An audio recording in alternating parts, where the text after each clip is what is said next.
सुकरात 469 ईपू 399 ईपू विख्यात यूनानी दार्शनिक थे।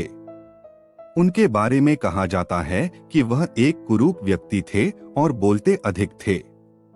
सुकरात को सूफियों की भांति मौलिक शिक्षा और आचार द्वारा उदाहरण देना ही पसंद था।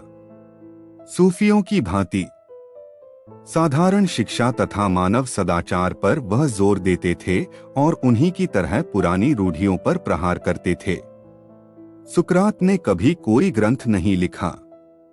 तरुणों को बिगाड़ने, देवनिंदा और नास्तिक होने का झूठा दोष सुकरात पर लगाया गया और इसके लिए उन्हें जहर देकर मारने का दंड मिला। सुकरात का जन्म एथेंस, यूनान के सीमा प्रांत के एक गांव में हुआ। उनके पिता सोफ्रोनिस्कस संतराश थे और उनकी माता दाई का काम करती थीं। सुकरात ने अपना जीवन एथेंस में व्यतीत किया था। प्रारंभ में तो सुकरात ने अपने पिता के व्यवसाय में हाथ बटाया और उनकी सहायता की। बाद में वह सेना की नौकरी में चले गए। वह पैटिडिया के युद्ध में वीरतापूर्वक लड़े थे। अपनी वार्ताओं के कारण ही सुकरात अपने समय के सबसे अधिक ज्ञानवान व्यक्ति समझे जाते थे। कुछ समय तक सुकरात एथेंस की काउंसिल के सदस्य भी रहे थे।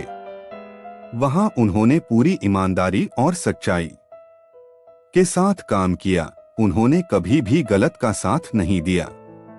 चाहे अपराधी हो या निर्दोष, उन्होंने किसी भी व्यक्ति के साथ गलत नहीं होने दिया। सुकरात के 2 विवाह हुए थे। उनकी पहली पत्नी का नाम मायर्टन था। उससे सुकरात को 2 पुत्र प्राप्त हुए थे, जबकि दूसरी पत्नी का नाम था जैंथाई। उसने एक पुत्र को जन्म दिया था। सुकरात देखने में कुरूप थे। उनके विषय में यह भी कहा जाता है कि वह बोलते बहुत थे। कुछ विद्वानों के अनुसार सुकरात को एथेंस में उत्पन्न महानतम व्यक्तियों से भी महान माना जाता है।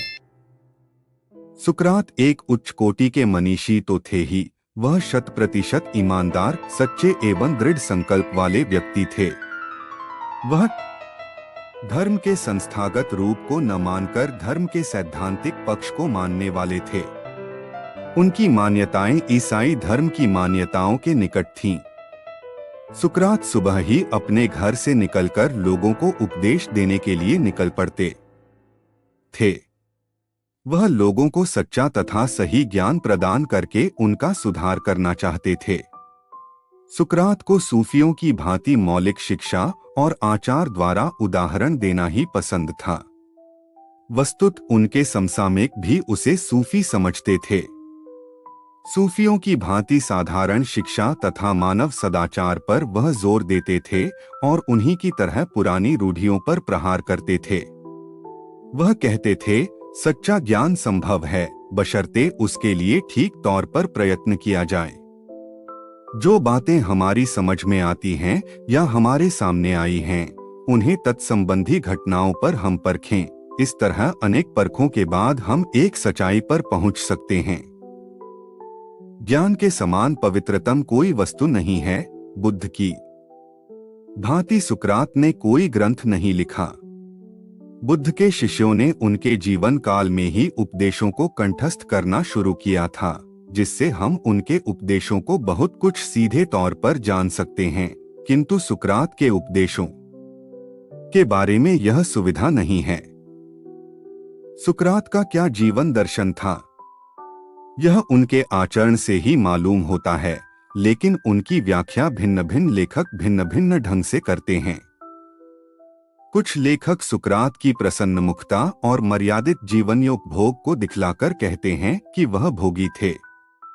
दूसरे लेखक शारीरिक कष्टों की ओर से उनकी बेपरवाही तथा आवश्यकता पड़ने पर जीवन सुख को भी छोड़ने के लिए तैयार रहने को दिखलाकर उन्हें सादा जीवन का पक्षपाती बतलाते हैं।